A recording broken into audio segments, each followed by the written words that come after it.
Yorana, nous allons démarrer dans quelques minutes notre webinaire SOFIDEP sur comment créer et développer son activité dans le secteur primaire. Nous attendons que le nombre de participants augmente. Alors on a déjà eu 390 inscrits, 2 tiers de créateurs d'entreprise, 1 tiers de développement d'entreprise et 5% à peu près pour la transmission reprise qu'on oublie souvent, le parent pauvre, mais vos exploitations et vous-même prenez de l'âge. Donc il faut savoir transmettre aussi son entreprise et il y a des produits dédiés. On attend un petit peu que le nombre, que tout le monde dans tous les archipels, puisqu'on a quand même une bonne représentation. Donc les îles du Vent, 56%, les Tuamotu, 18% d'inscrits, les Marquises et les Australes, bon, carrément un quart entre les Tuamotu, Marquises et les Australes. Donc l'intérêt n'est pas anodin. La pêche représente à peu près 10% des inscrits, l'élevage 6% et l'aquaculture 9%. Nous sommes à 67 participants. Il est 11 heures, on va attendre 2 minutes que le nombre d'inscrits augmente un petit peu.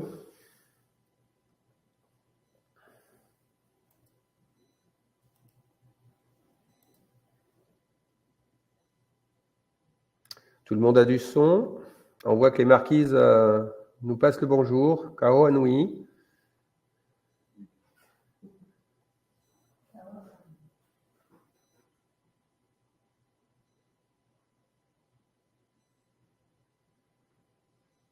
Voilà.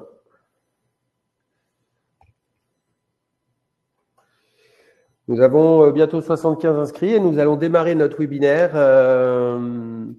Donc, Yorana Tato, Yorana à tous les archipels. Donc, bienvenue à ce webinaire proposé par la SOFIDEP intitulé « Créer et développer son activité dans le secteur primaire ». On l'entend par secteur primaire, l'agriculture, l'élevage, la pêche et l'aquaculture. Donc, je me présente, je m'appelle Gandouin Vidric, je suis chargé d'accompagnement et de développement à la SOFIDEP et j'ai le plaisir d'accueillir, d'animer ce webinaire et d'accueillir surtout à mes côtés 4 spécialistes que je vais m'empresser de présenter. Donc, Madame Maïré Arey, responsable du bureau des aides agricoles à la direction de l'agriculture. Yorana Maïré. Ok, voilà. Marc Fabrès, secrétaire général de la Chambre d'agriculture et de la pêche lagonaire. Yorana Marc. Yorana à tout le monde et Yorana aux internautes. Ok, merci. Et suivi de Moana Mamatuaya Hutapu, directeur adjoint de la direction des ressources marines, mais grand aquacole, féru d'aquaculture. Yorana Moana. Yorana Widric, Yorana à toutes et à tous. Et enfin, notre 4e spécialiste, le spécialiste des financements et surtout de l'instruction des dossiers à la SOFIDEP depuis de longues années, John Tinurua. Yorana John. Yorana Widric, Yorana à tous nos internautes qui nous regardent. Merci à vous. Donc, l'objectif du jour, c'est de tout savoir sur l'accompagnement, les réglementations, les aides publiques, les financements. Et nous allons vous proposer ces 4 modules durant une quarantaine de minutes et ensuite suivront vos questions que vous pouvez d'ores et déjà poser sur le chat et que nos modérateurs sont en train de regrouper. Alors, avant de démarrer directement sur la première partie avec la CAPL, je vais vous faire un petit contexte assez rapide sur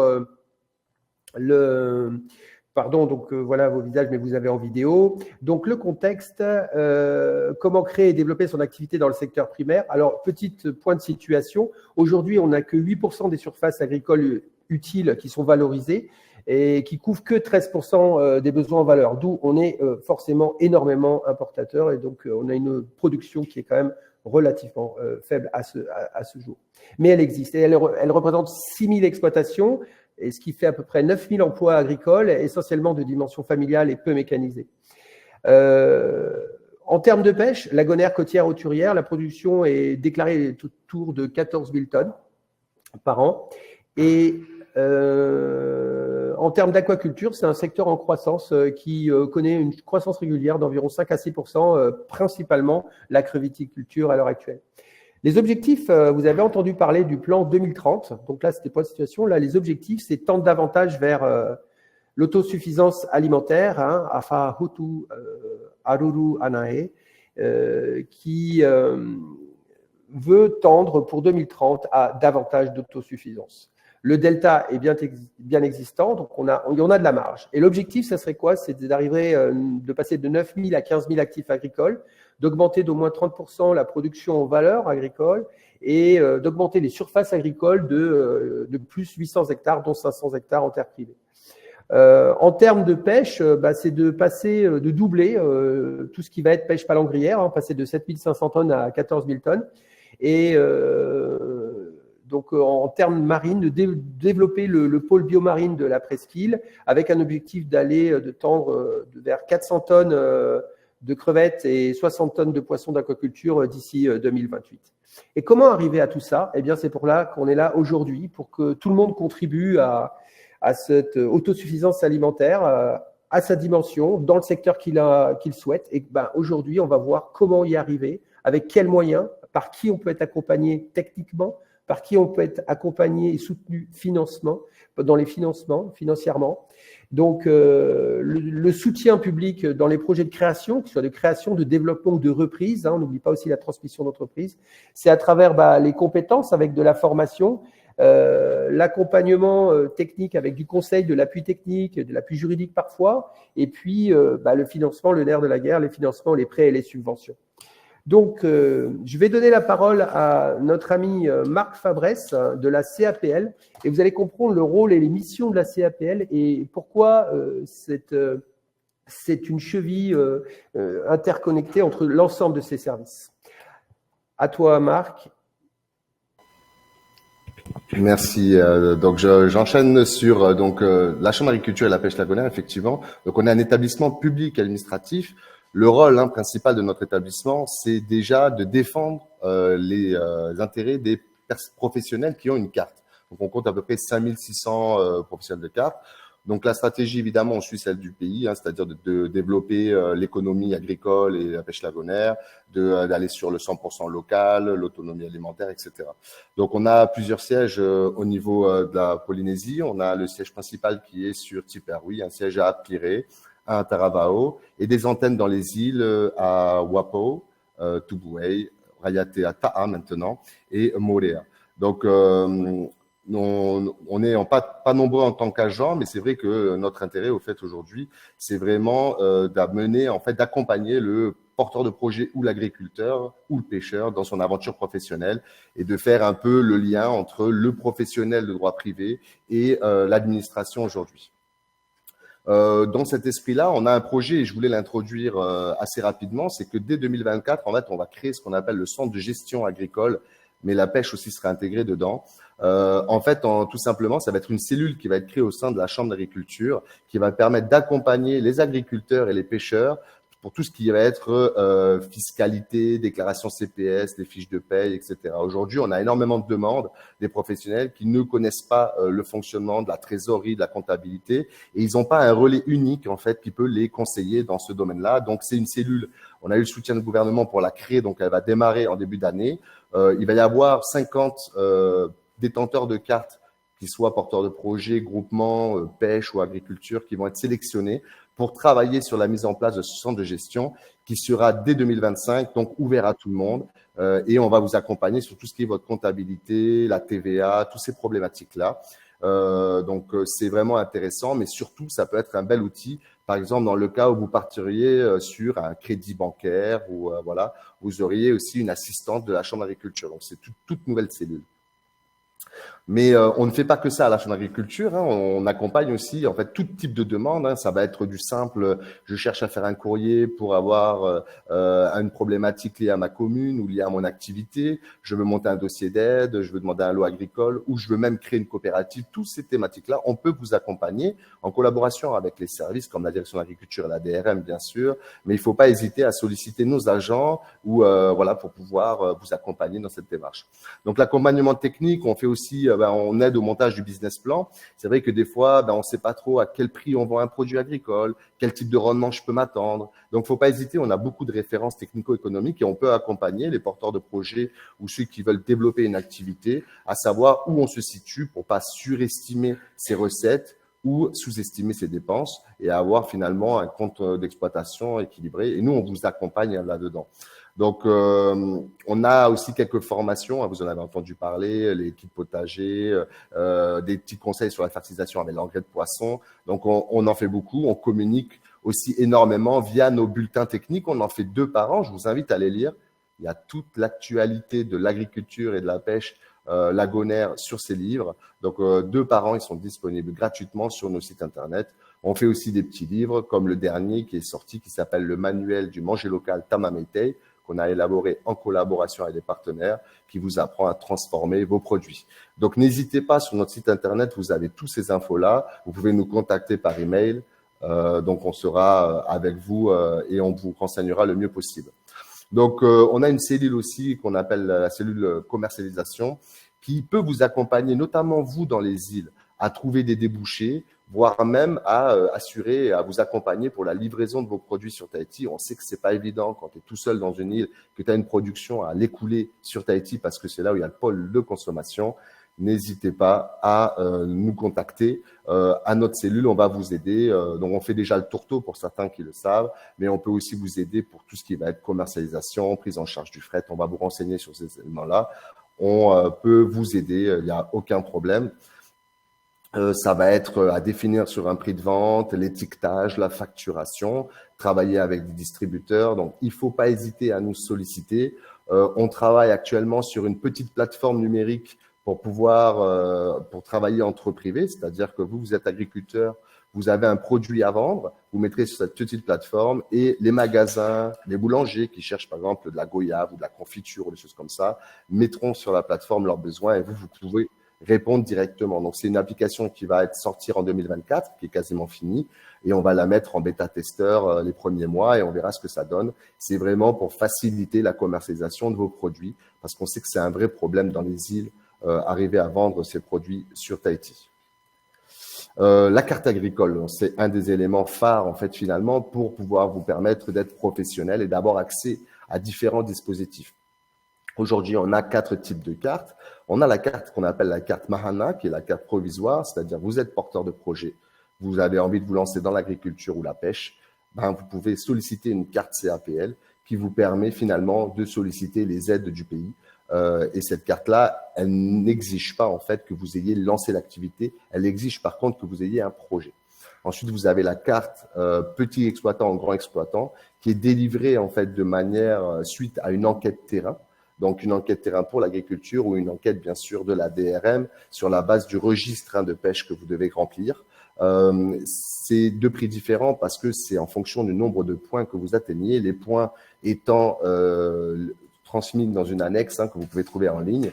Et en fait, par exemple, si j'ai un taureau, ça me rapporte tant de points. Si j'ai tant de mètres carrés de café, ça me rapporte tant de points. Et en fait, le cumul de tous ces points vous permet d'avoir accès à une carte. C'est-à-dire que si vous avez 400 points, vous êtes considéré comme un agriculteur professionnel de petite taille. Et à partir de 1000 points, vous êtes considéré comme un professionnel de grande taille. Donc, ce ne sera pas les mêmes tarifs. Et ensuite, on a la 4e carte, qui est la carte groupement, que vous pouvez solliciter à partir du moment où vous êtes une société. Donc, soit une coopérative, soit une SCA, soit une association aussi, ça fonctionne, ou un syndicat. Vous pouvez solliciter, qui a bien sûr vocation à travailler sur l'agriculture et la pêche, pas autre chose. Et vous pouvez solliciter donc finalement la carte CAPL. À noter quand même qu'on est l'équivalent de la CCSM dans le secteur primaire. Donc, finalement, si vous avez une carte CAPL, vous n'êtes pas obligé de prendre une patente, ce n'est pas du tout nécessaire. Je tiens aussi à signaler que ceux qui transforment leurs propres produits et qui n'achètent pas aux autres agriculteurs n'ont pas besoin de patente. C'est un petit détail, mais qui est important dans les îles, c'est que souvent, on nous conseille de prendre une patente alors qu'on transforme nos propres produits, ce n'est pas obligatoire. Ensuite, la carte, elle vous donne accès à quoi? Elle vous donne accès, au bout de 2 ans d'activité, à la défiscalisation, ce qui n'est pas négligeable. Vous êtes reconnu comme un professionnel. Donc, vous pourrez, bien sûr, à part les cartes ANA, voter au bout de 2 ans donc pour les élections. Je vous rappelle que les élections de la Chambre seront en 2025. Vous avez accès à des remises aux fournisseurs, donc 10, 20%. Par exemple, à RTT Inouï, vous avez 5% avec un deuxième bagage si vous êtes agriculteur. Vous avez à Remiti, vous avez la prise le billet moins cher comme une carte BICE. Après, tous les magasins, les classiques, que ce soit sur la pêche ou l'agriculture, font des remises pour les détenteurs de cartes. Il suffit de montrer sa carte à l'entrée et vous aurez des tarifs. N'oubliez pas, il y en a beaucoup. En début d'année, on va sortir un petit guide, on va le remettre à jour avec les nouvelles conventions et on diffusera sur nos réseaux. Suivez notre page Facebook et notre site internet. Vous aurez toutes les nouvelles ristournes que vous avez grâce à la carte.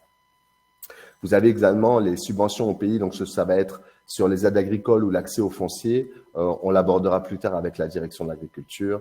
La gratuité du fret. Alors, juste pour information, depuis le 15 septembre, le dispositif de prise en charge du fret a évolué. Donc, dans le prochain bulletin, on vous fait un bel article sur la prise en charge du fret.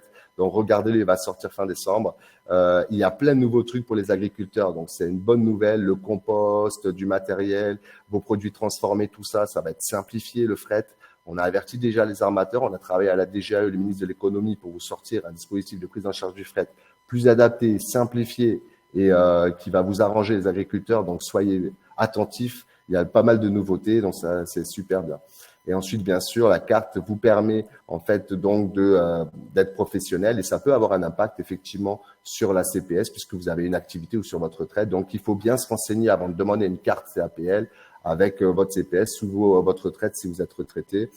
Voilà, à noter que aujourd'hui, autant pour la pêche, c'est obligatoire pour vendre des poissons lagonaires, mais pour l'agriculture, c'est pas encore obligatoire d'avoir la carte CAPL pour vendre. Néanmoins, beaucoup de magasins, en tout cas dans le marché formel, pour faire une facture, il faut un numéro Tahiti. Et votre numéro Tahiti, vous ne pouvez l'avoir qu'en ayant la carte. Donc, on conseille vraiment aux gens qui font de l'activité de prendre une carte CAPL. Même si le statut d'agriculteur n'existe pas encore, il prévoira que toute vente devra être faite par un agriculteur détenteur de carte CAPL. Donc, c'est pas négligeable, c'est moins cher que la patente, mais voilà, ça vous met dans un statut professionnel qui est important. Je vais finir sur la dernière diapositive où c'est le parcours de l'installation qui a été travaillé en 2019 avec la direction de l'agriculture et le CFPPA, qui est un guide en fait que vous pouvez trouver en ligne quand vous voulez vous installer dans l'agriculture avec toutes les démarches, qu'elles soient administratives, les types d'aides. Bon, tout n'est pas à jour parce que ça évolue fréquemment, mais on va dire dans les grands ensembles, vous avez un peu toutes les informations pour vous lancer dans l'agriculture, comment faire un business plan et tout. C'est hyper simplifié. Si vous vous lancez dans l'agriculture, je vous invite vraiment à le lire. Et suite à ça, en fait, le CFPPA a initié ce qu'on appelle la formation à l'installation agricole. Donc, on a très souvent des annonces pour recruter des candidats. Donc, c'est en gros, on vous accompagne pendant 2 ans en tant que porteur de projet à vous lancer dans l'agriculture. Et c'est vraiment intéressant. Vous avez 38 semaines en stage en entreprise, donc qui est en lien avec votre projet. C'est-à-dire, si vous voulez lancer en poule pondeuse, vous allez bosser 38 semaines dans un élevage de poules pondeuses, 1 mètre de stage. Vous avez 6 semaines de travail personnel où vous êtes accompagné, non pas sur des cours qui sont complètement théoriques, mais sur des cours liés à votre projet. C'est-à-dire que vous allez bosser sur votre business plan, sur vos fournisseurs, sur vos prix de revient spécifiques à votre filière, et c'est ça qui est top. Et ensuite, vous avez 8 à 10 semaines de cours qui vont être des cours un peu plus génériques, qui sont normales, pour vraiment travailler sur votre entreprise. Donc, ensuite, vous allez être accompagné pour développer un dossier ICRA, pour pouvoir bénéficier de subventions. Donc, tout le programme, il est déjà bien calé. Je vous invite vraiment, si vous êtes intéressé, à contacter le CFPPA ou nous directement, on vous fera le relais pour vous inscrire au FIA. Il y a 2 sessions de 40 personnes. Alors bon, généralement, il y a plutôt 10 et 15 personnes, mais on peut aller jusqu'à 42 sessions par an. Plus il y a de demandes, plus on fera des sessions. C'est une super formation qui remplace le dispositif OGAF pour ceux qui connaissaient. Donc, je vous invite vraiment à aller. Dernière chose aussi, pour ceux qui sont connectés, si vous êtes des fonctionnaires et que vous vous lancez dans l'agriculture, vous n'avez pas le droit à la carte CAPL. Donc, vous devez monter une société sous format de société en personne morale. Je le rappelle, pour ceux qui sont fonctionnaires, ouais, on n'a pas accès à la carte professionnelle. Donc, voilà, j'espère avoir pas pris trop de temps. Je suis disponible pour les questions tout à l'heure. Et donc, je vais donner la parole à ma collègue.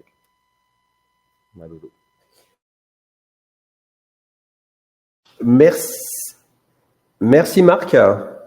Merci Marc de ton intervention. On a bien compris donc que l'interlocuteur, la CAPL reste l'interlocuteur, l'interface entre vous, votre projet et les organismes auprès de qui vous allez pouvoir éventuellement solliciter de l'accompagnement financier. Et d'ailleurs, on va voir un petit peu l'ensemble du cadre réglementaire là pour la partie plus marine avec Moana de la direction des ressources marines qui va nous présenter la pêche et l'aquaculture. Donc tout ce qui va être le cadre réglementaire et l'accompagnement proposé aujourd'hui par la DRM.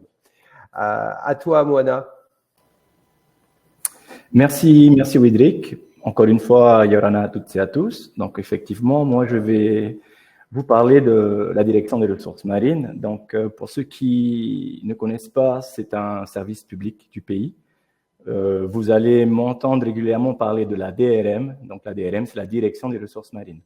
Nos missions, on est dans la conception et le pilotage des orientations des politiques publiques, donc en matière de pêche, de perliculture et d'aquaculture. Donc, on a compétence générale dans ces différents secteurs.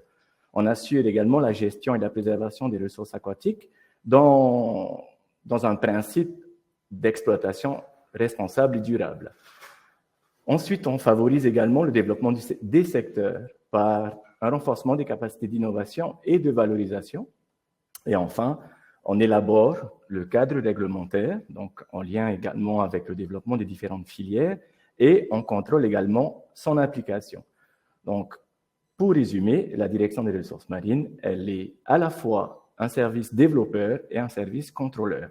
Donc, comme je vous l'ai expliqué, nous avons compétence générale sur 3 grands secteurs, pêche, perliculture et aquaculture. Et dans le cadre de l'exercice de ce matin, on va focaliser notre propos simplement sur 3 secteurs, pêche côtière, pêche lagonaire et aquaculture. Pour ce qui est de la pêche côtière, donc le public concerné est principalement des patrons artisans, des capitaines de potimarara ou des armateurs de bonitiers.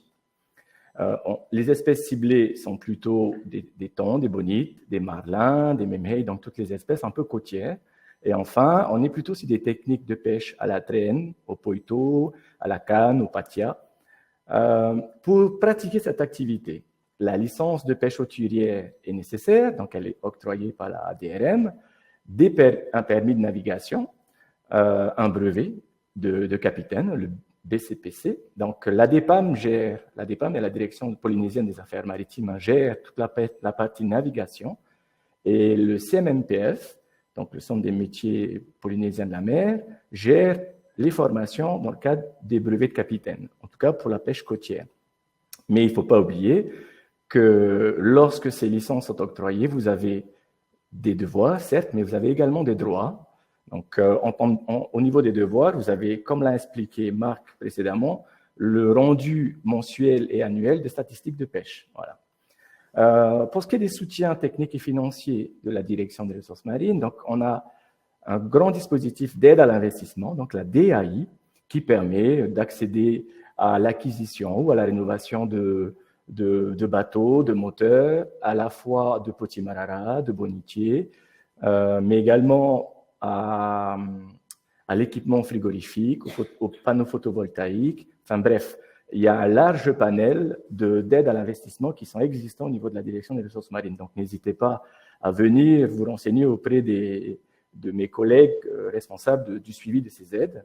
Ensuite, comme l'a expliqué également Marc, après 2 années minimum d'activité, il y a la possibilité d'accéder à la défiscalisation métropolitaine pour du matériel et des véhicules. Enfin, il faut aussi savoir qu'il existe également une liste de matériel exonéré de taxes d'importation avec des magasins qui sont également partenaires de l'opération. Et enfin, le pays subventionne également le carburant et la glace paillette pour cette activité. Donc voilà pour la partie pêche côtière.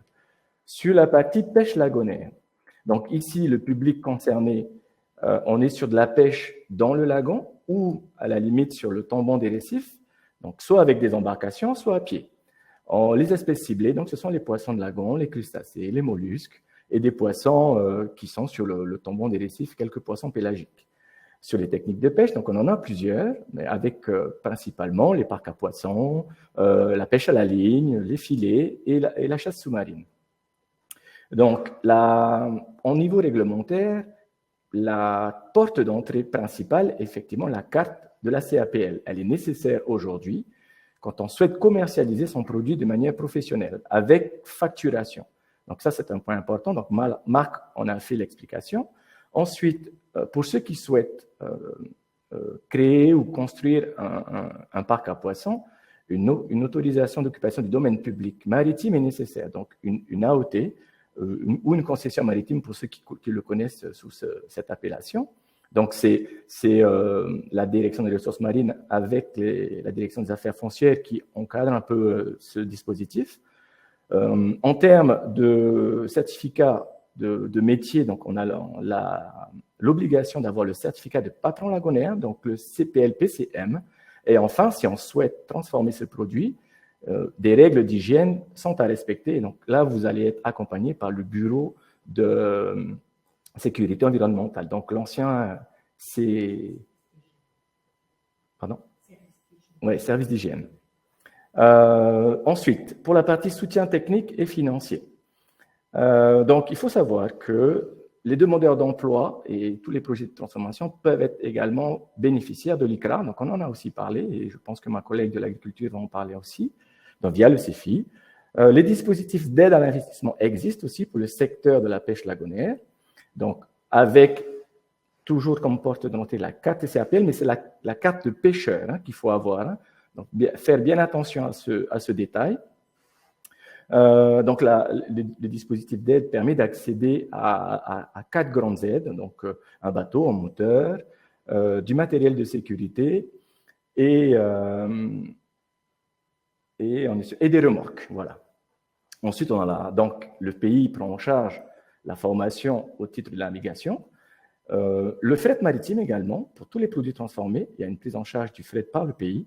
Et enfin, après 2 années d'activité minimum, une défiscalisation métropolitaine est accessible. Donc, nos collègues de la DGAE, aussi par rapport au fret, gèrent cet aspect-là. Et enfin, on l'oublie quelquefois, mais le microcrédit via l'ADI est également une belle alternative. Voilà. Donc, je vais poursuivre et terminer mon propos par le secteur aquacole, mais je vais focaliser mon intervention sur deux secteurs en priorité, sachant que le secteur aquacole développe énormément de projets. Donc, on est sur le premier secteur, la crevette en cage lagonaire. Donc, il faut savoir que la difficulté en Polynésie est l'accès au foncier. Donc, les pêcheurs ou le Polynésien qui souhaite s'investir dans l'aquaculture a difficilement accès à du foncier.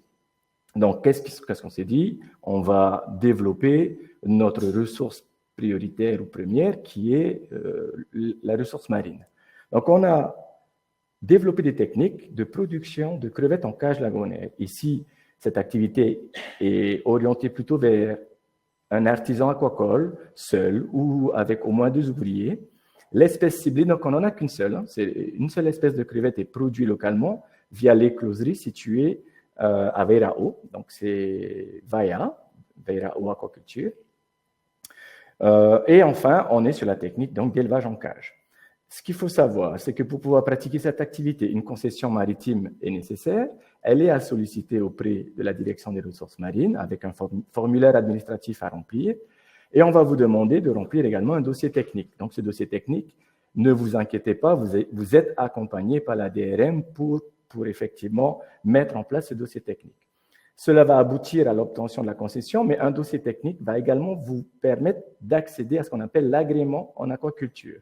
Cet agrément est nécessaire pour accéder à l'achat des juvéniles issus de l'écloserie, donc des post-larves Avaya, et aux aides à l'aquaculture. Donc, pour pouvoir prétendre à cet agrément, on a la possibilité d'accéder à des stages à la DRM de 3 mois ou directement chez le professionnel pendant 6 mois. Donc ça, ce sont des éléments qui font l'objet d'un accompagnement par les équipes techniques du service. La carte CAPL, elle peut être intéressante également si des ventes aux professionnels sont nécessaires. Et enfin, ne pas oublier que pour cette activité, l'activité aquacole, elle est soumise à la réglementation des installations classées pour l'environnement, aux ICPE. Donc ici, pas d'ICPE si le projet est inférieur à 5 tonnes par an. Voilà. Au niveau des soutiens techniques, donc le soutien technique de manière générale, il est réalisé par la DRM ou la CAPL en fonction des besoins, mais la DRM propose effectivement un soutien technique. Au niveau financier, donc l'ICRA est toujours disponible. La formation à la DRM, comme que je vous ai expliqué, il faut savoir qu'elle est gratuite après présélection, mais on ne peut rémunérer aujourd'hui les stagiaires. Donc, cette formation va tendre à évoluer et certainement être transférée auprès du CMMPF d'ici quelques années. Enfin, il y a accès également aux aides à l'aquaculture. Donc, les aides à l'aquaculture, c'est un dispositif qui mériterait une présentation à elle toute seule. Donc, venez vous renseigner auprès de la DRM, il n'y a aucun souci à ce niveau-là. Et enfin, après 2 années d'activité, il y a également accès à la défiscalisation locale. Donc, ça, c'était pour la crevette en cage. Et pour finir, il faut savoir que la DRM développe aussi des cultures d'algues dans le milieu lagonaire. Donc, c'est les mêmes publics, des artisans aquacoles, seuls ou avec des employés, de manière occasionnelle. Et aujourd'hui, on est sur la culture d'une espèce, qui est l'algue rouge, mais on va diversifier la production vers des algues brunes et des algues vertes également. Donc, la filière est en voie de développement. En 2024, il est prévu des essais pilotes. Donc, n'hésitez pas à venir vous renseigner. Et enfin, les techniques d'élevage en cage suspendue ou en bassin terre. Ensuite, au niveau du cadre réglementé, c'est exactement la même chose, sauf que l'agrément aquacole n'est pas nécessaire pour accéder à ces essais pilotes et à cette production d'algues. Et enfin, au niveau du soutien technique et financier, je rappelle simplement qu'une formation à la DRM est possible, gratuite, et va nécessiter de la présélection. On ne va pas pouvoir former une centaine d'aquaculteurs du jour au lendemain, ça va se faire progressivement, et le dossier technique est primordial pour véritablement présélectionner les aquaculteurs ayant un projet qui soit viable à la fois techniquement et économiquement. Yorana, vous m'entendez? Oui, on t'entend. Oui. Excusez-nous pour ce petit problème technique. On a eu un bug de connexion Internet.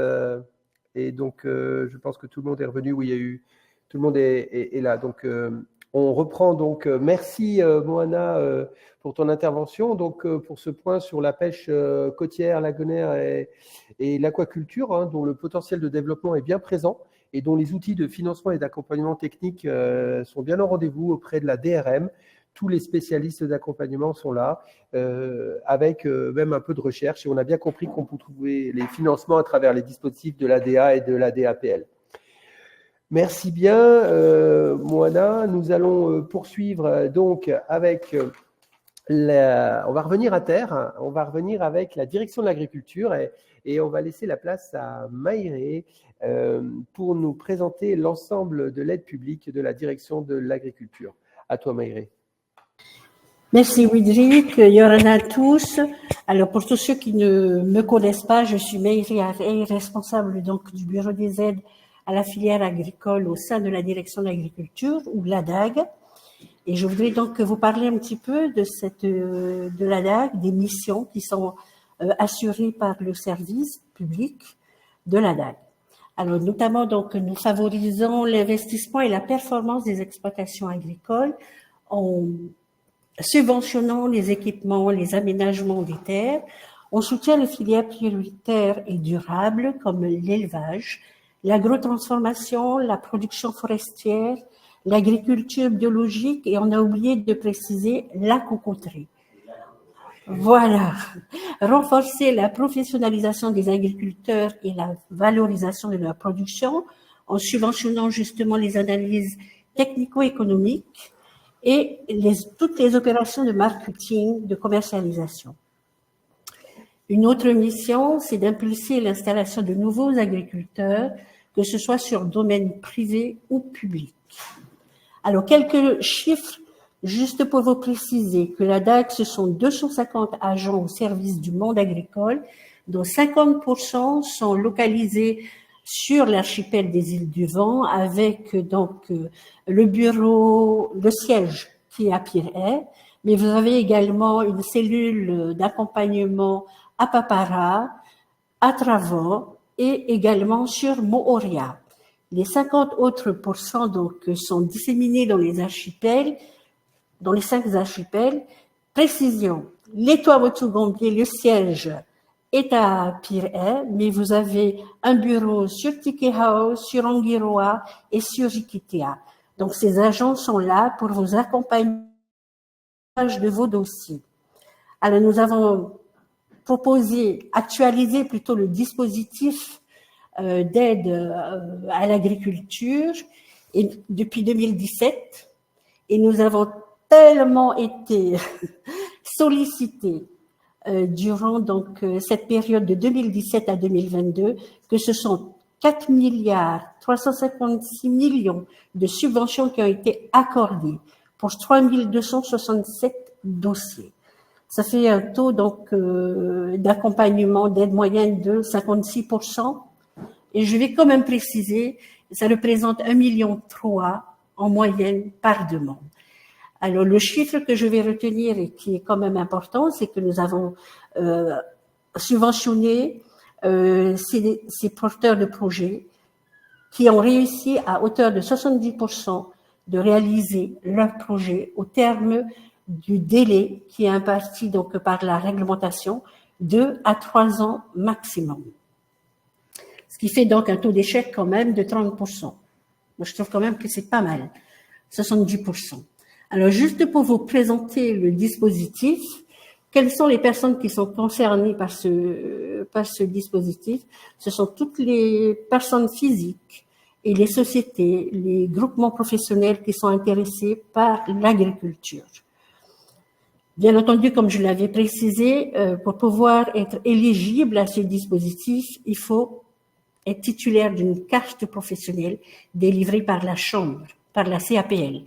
Hormis donc les exploitations forestières et agrotransformations qui ne nécessitent pas de détenir cette carte professionnelle. Les activités que nous soutenons sont bien sûr l'agriculture, l'élevage, la forêt, l'apiculture, l'agrotransformation et la cocoterie, je précise. Les filières prioritaires, alors on entend par filières prioritaires des taux d'intérêt, des taux d'aide plutôt qui sont beaucoup plus importants que l'agriculture basique, on va dire. L'élevage, l'agriculture biologique, l'ananas, si bien sûr c'est une exploitation qui dépasse 2 hectares, la vanille, l'exploitation forestière conventionnée parce que tout simplement donc on établit avec l'exploitant forestier cette convention entre le pays et l'exploitant. Et bien sûr l'agrotransformation des produits locaux à hauteur de 50%. Les montants d'aide. Alors pour tous les projets inférieurs à 5 millions, le montant d'aide varie entre 250 000 à 3 millions 5, ce qui représente un taux d'aide de 60 à 80%. Et pour tous les projets supérieurs à 5 millions, alors le montant d'aide varie entre 2 millions à 25 millions. Mais je tiens quand même à préciser que ce montant de 25 millions est doublé pour tout ce qui est élevage, que ce soit porcin, bovin ou avicole. Les conditions d'éligibilité, on va dire, pour tout porteur de projet, on essaie bien sûr de voir si ils ont l'aptitude professionnelle, la viabilité technico-économique du projet, le cadre foncier. Ça pour nous c'est hyper important. On ne peut pas soutenir un projet si bien sûr le foncier n'est pas maîtrisé et si le porteur de projet n'a pas tous les permis obtenus. Voilà. Alors, évidemment, la pertinence aussi par rapport au schéma directeur donc, de l'agriculture. On essaie tant bien que mal de soutenir surtout tous ces porteurs de projets qui vont dans le sens de la stratégie publique.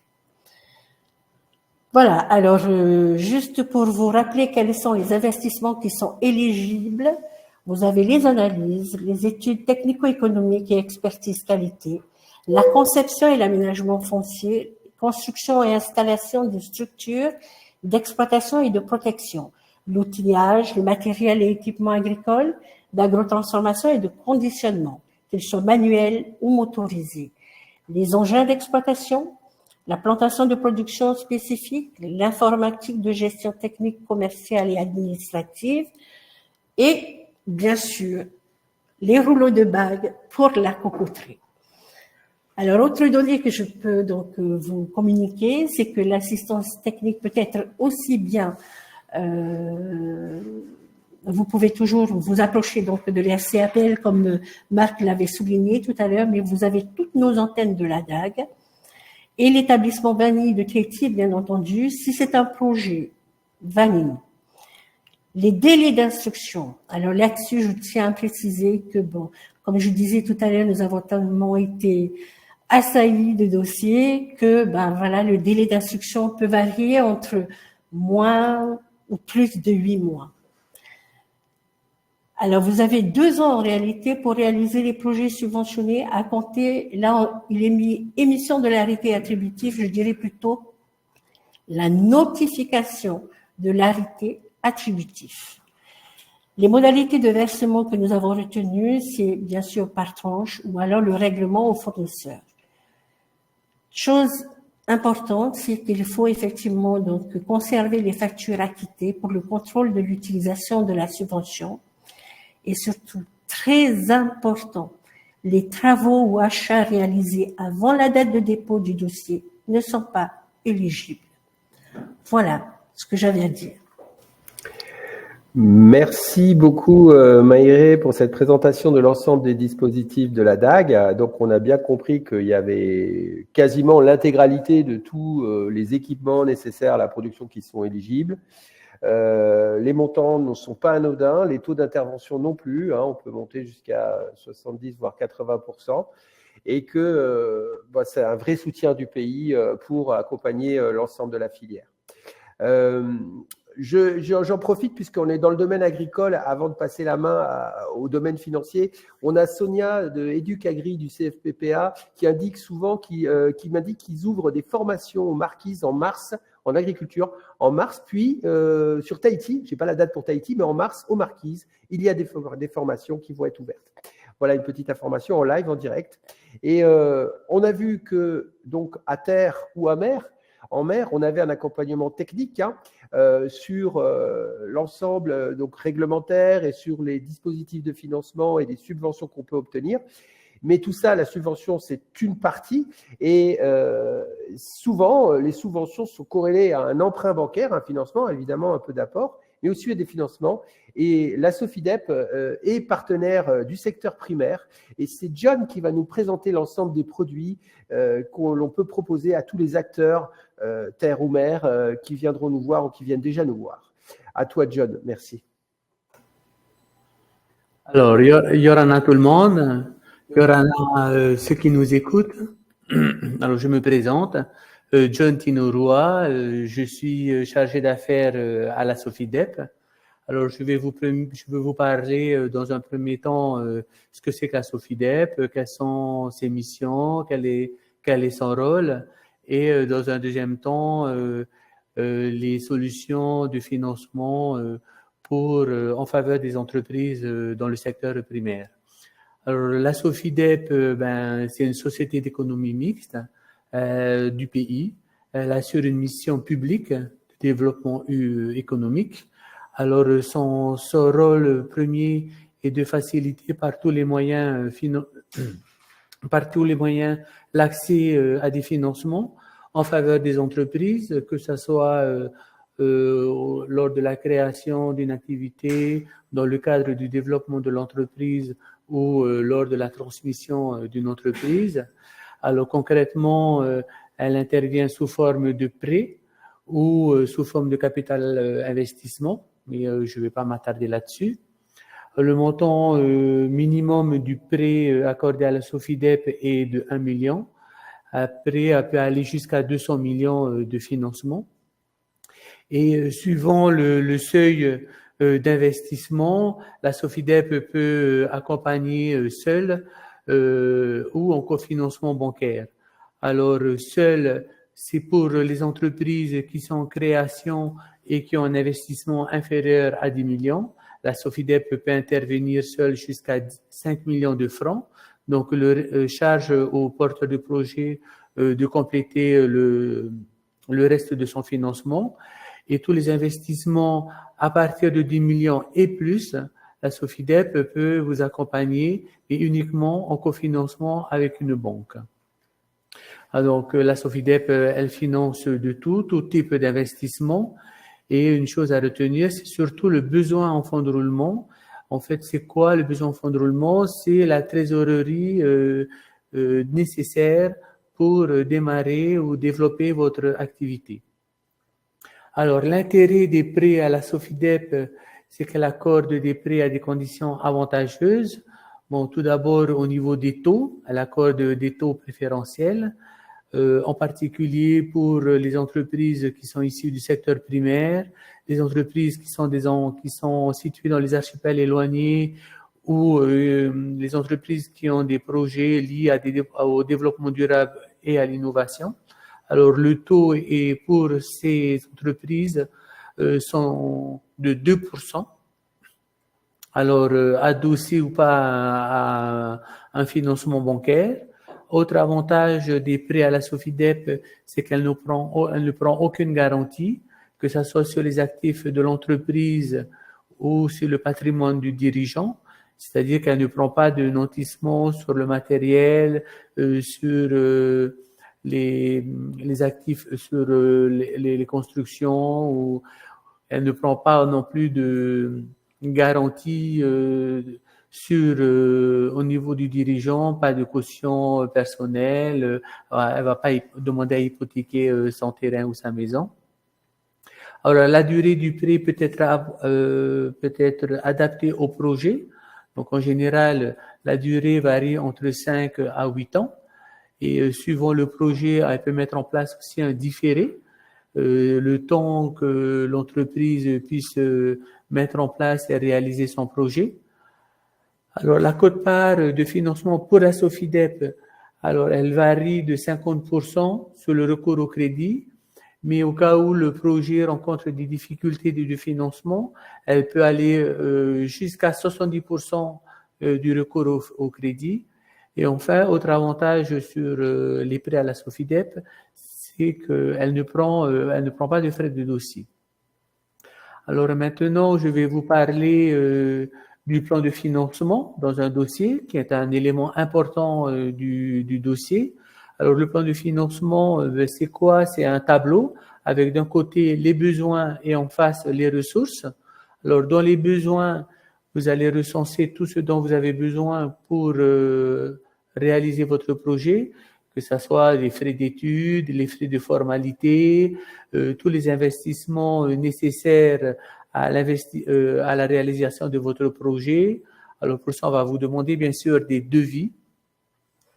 Et puis autre chose aussi à surtout ne pas oublier, c'est tout ce qui c'est votre stock de départ, votre trésorerie de démarrage ou les imprévus. Donc tout ça, ça va constituer votre besoin. Ça va vous donner une idée de ce dont vous avez besoin pour démarrer votre activité. Et en face, vous avez les ressources pour financer ces besoins. Alors, les ressources, ça commence par des apports en fonds propres. Donc, dans ces apports en fonds propres, vous avez bien sûr les apports personnels, c'est-à-dire ce que vous êtes prêt à mettre dans votre pour financer votre entreprise. Alors, pour compléter ces apports en fonds propres, il y a bien entendu ce dont on vient de parler depuis le début de cette présentation, les subventions du pays. Alors, il ne faut pas hésiter à solliciter les subventions, comme l'a rappelé la Chambre de l'agriculture, la DAG et la DRM. Nous sollicitons également la défiscalisation, si vous êtes éligible, bien sûr, à la défiscalisation. Et enfin, les prêts, que ce soit à la banque et à la SOFIDEP.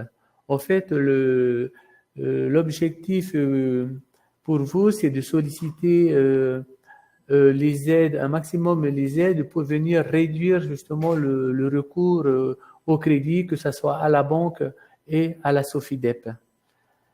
Et enfin, donc pour terminer la présentation, le document indispensable pour qu'on puisse étudier votre dossier, que ce soit la SOFIDEP ou les autres organismes de financement, c'est le fameux business plan. Alors, dans ce business plan, en fait, il y a plusieurs choses qu'on demande. Alors, ça commence par une présentation du porteur de projet. Mais en général, on demande un CV pour connaître son parcours, sa formation, quelles sont ses compétences. Il y a une petite présentation détaillée également de son activité et sa stratégie de déploiement, c'est-à-dire ce qu'elle fait, quelles sont ses forces, quelles sont ses faiblesses, voilà, tout ce qui est lié à l'activité en elle-même. Il y a une présentation qui est demandée également sur le marché, c'est-à-dire qui sont vos clients, qui sont vos fournisseurs, qui sont vos concurrents, comment vous faites pour vous démarquer de vos concurrents, quel est votre tarif, vos tarifs, voilà, tout ce qui est attrait au marché par rapport à votre activité. Et enfin, vous avez tout ce qui est éléments financiers, c'est-à-dire le plan de financement que je viens de vous détailler récemment et le compte d'exploitation prévisionnel. Et bien entendu, par rapport à votre activité, on vous demandera tout ce qui est autorisation pour pouvoir exercer votre activité, que ce soit dans la pêche, par exemple la carte CAPL qui est nécessaire pour prétendre à des financements, la licence d'exploitation pour tout ce qui est activité de pêche et bien sûr la documentation juridique, les statuts pour les personnes qui sont en société. Alors, il est important de vous faire accompagner par un professionnel pour établir votre business plan. Donc, vous avez également mes collègues qui peuvent, comme la Chambre de l'agriculture, la DRM, qui peut vous aider à monter votre business plan. Et en fait, le but de ce document, justement, c'est de nous convaincre à vous accompagner dans la réalisation de votre projet. Voilà. Merci John pour ces précisions sur l'appui financier que peut apporter la SOFIDEP et puis le cadre avec le business plan incontournable, hein, vous avez bien vu. Et on sait très bien qu'il y a des porteurs techniques à la CAPL qui peuvent vous accompagner ou bien à la DRM. On a beaucoup de questions en ligne et on va adresser la première question à Moana, la DRM. Monsieur Gobret qui demande si le soutien technique et financier pour la creveculture est exclusivement en cage wagonnière ou peut-il se faire en culture hors sol? J'enchaîne alors. Merci Widrick. Enfin, je viens de répondre un peu à Teva, mais le soutien technique et financier ne se limite pas aux crevettes en cage. Là, spécifiquement, je vous ai présenté la partie crevettes en cage pour simplement vous dire que c'est une filière qui est en développement aujourd'hui, mais effectivement, notre soutien technique et financier s'élargit aux projets hors sol, en bassin terre ou en bassin béton. Voilà. Pas de souci. Merci, Moana. On a une question de Juliana Otoabotu, qui est vanicultrice, grâce à l'ICRA, au passage. Désormais certifiée, elle se diversifie vers des produits vivriers et maraîchers et souhaite savoir si sa production, valoriser sa production par la transformation et du conditionnement, et ce qui implique la réalisation d'un laboratoire. Alors là, je m'adresse peut-être soit à la CAPL, soit à la DAG, soit aux deux. À quel accompagnement technique et à quelles aides et à quel financement peut-elle prétendre? Je réponds. Alors, en réalité, alors vous avez donc, je pense que vous voulez certainement donc mettre en place un laboratoire pour la transformation. Approchez-vous de nos agents donc de la subdivision des Tourgombiers. À ce moment-là, donc prévoyez votre besoin. Et surtout, soyez clairs dans ce dont vous avez besoin. Parce qu'en réalité, des fois, on reçoit des projets et finalement, donc, ils sont pas suffisamment clairs pour nous, si bien qu'on a du mal à répondre aux questions qui nous sont posées. Et là, je rebondis sur Marc, qui peut peut-être apporter de l'accompagnement à cette personne pour structurer sa démarche, pour construire son laboratoire de transformation. Oui, on l'a fait avec plusieurs porteurs de projets, c'est-à-dire qu'on va accompagner sur le business plan, on va donner quelques conseils, les bonnes orientations, notamment sur les CPE, les problématiques liées à l'hygiène, etc. Donc effectivement, nous on travaille de toute façon de manière totalement en partenariat avec la direction de l'agriculture qui ont un pôle IAA.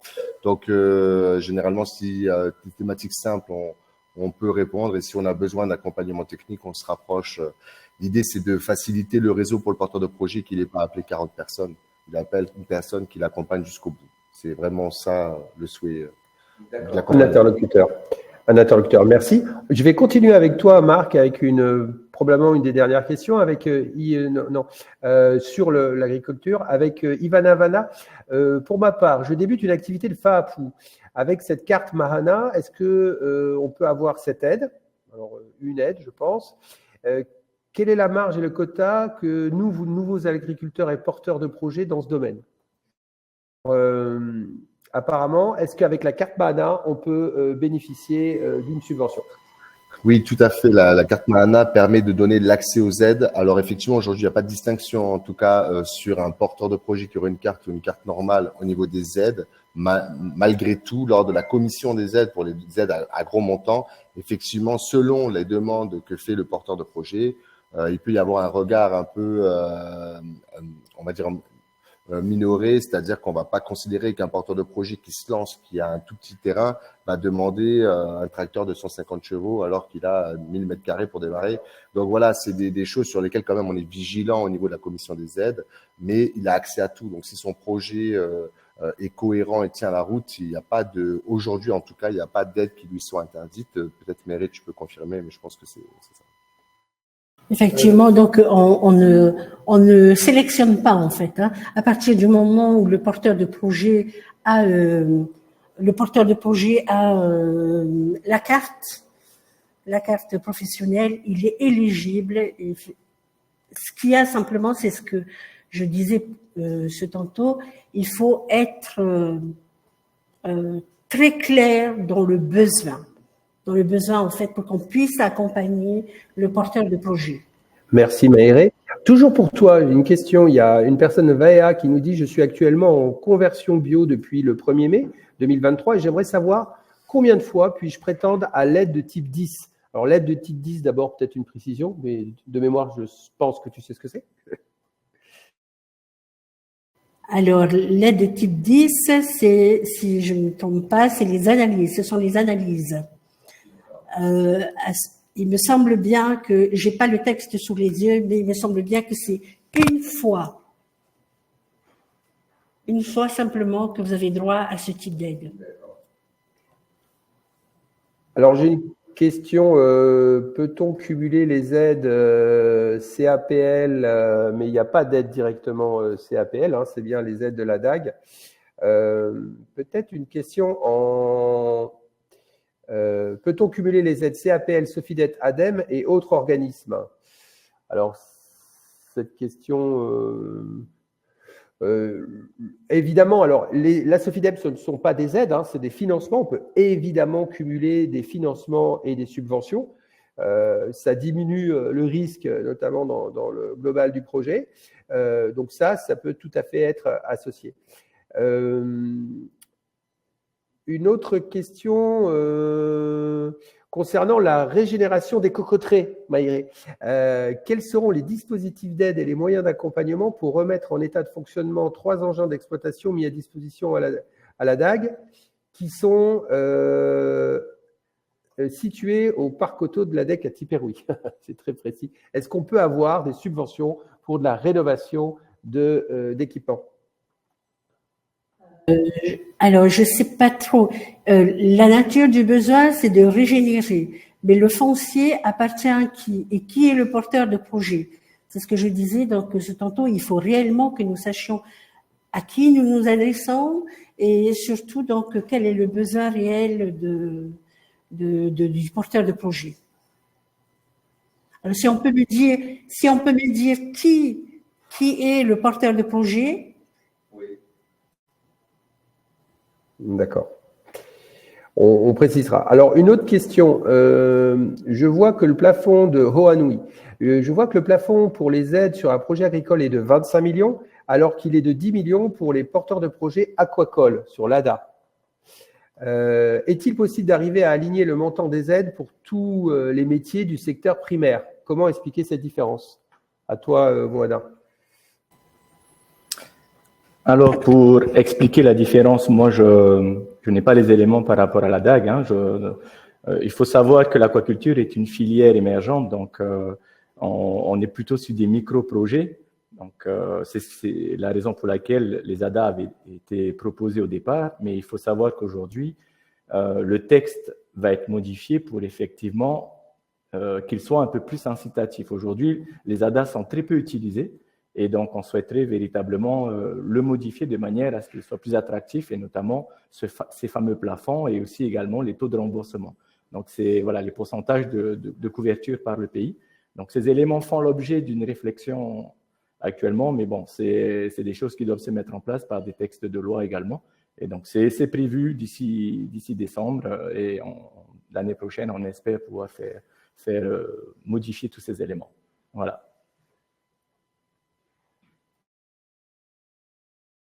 Marc, question, on ne peut pas bénéficier de l'ICRA si on détient une carte CAPL, vrai ou faux?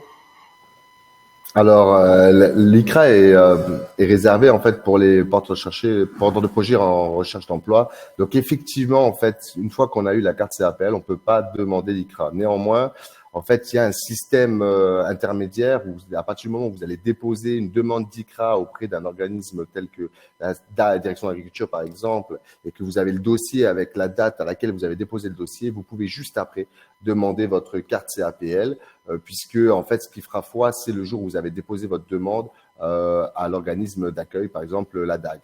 Il y a des cas particuliers, notamment pour les cartes Mahana, où effectivement, certains porteurs de projets ont pris une carte Mahana avant, donc la carte porteur de projet avant de demander l'ICRA. Il y a eu des cas où, en fait, après discussion avec le CEFI, on peut effectivement régulariser la situation, mais on vous invite d'abord à solliciter votre ICRA avant de demander la carte CAPL. Ok, et une question de Raymana, toujours pour toi Marc. Est-ce qu'il existe des données de référence pour aider les porteurs de projets agricoles à élaborer leur prévisionnel? Rendement moyen, densité à l'hectare, durée du cycle, par culture et par archipel et par île?